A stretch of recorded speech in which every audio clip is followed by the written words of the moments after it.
हा आहे अखंड हिंदुस्थान.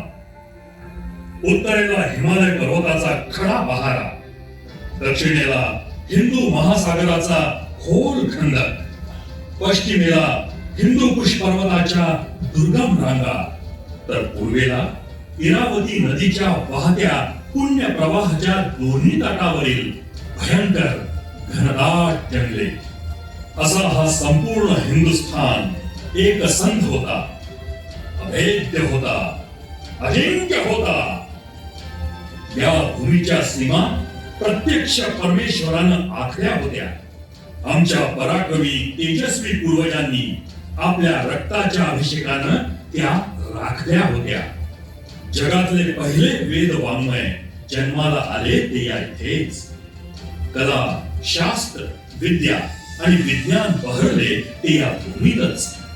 आद्य व्याकरणकार पाणिनीची ही जन्मभूमी, आद्य गणितज्ञांची ही भूमी, त्या जगज्जेत्या सिकंदराला हिंदुस्थानच्या अंगणातून हाकलून देणाऱ्यांची चंद्रगुप्तांची ही भूमी, तथागत भगवान बुद्धाची, महावीरांची, शंकराचार्यांची ही भूमी, सातवाहन, गुप्त, कदंब, चालुक्य, राष्ट्रकूट, शिलाहारांची ही भूमी, उन्मत्तो विश्वम आर्यम ही ऋषी मुनींची घोषणा सार्थ करण्यासाठी या देशातून थोर भारतीय संस्कृती जगाच्या कानाकोपऱ्यात पसरली. सोने की चिडिया म्हणविला जाणारा हा देश कपटी शत्रूंच्या भूल थापांना फसला. जो पराक्रमानं कधीच जिंकला जात नव्हता तो हा देश कपटानं आणि विश्वासघातानं पादाक्रांत केला गेला. इसवी सन 711 मध्ये मोहम्मद बिन कासिम सिंधवर चाल करून आला. पुढे 300 वर्ष ते सिंधू नदीच्या पलीकडे काही येऊ शकले नाही.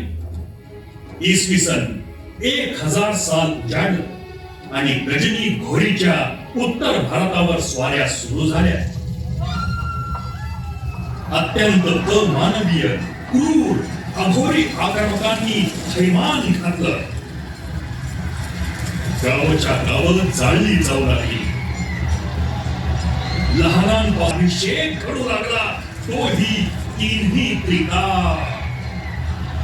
जे जे दिसलं सपाट्यात सापडलं ते प्रत्येक मंदिर फोडलं गेलं. जे जे सुंदर महान मंगल त्या प्रत्येकाची विटंबना मांडली गेली. ज्या परमेश्वराचा धावा करावा त्याच्या मूर्ती जागोजाग घणाच्या खावांनी फुटल्या. सर्वत्र दीन दीनची एकच आरोळी घुमू लागली. सोमनाथाच्या रक्षणासाठी हजारो हिंदूंनी प्राणार्पण केलं.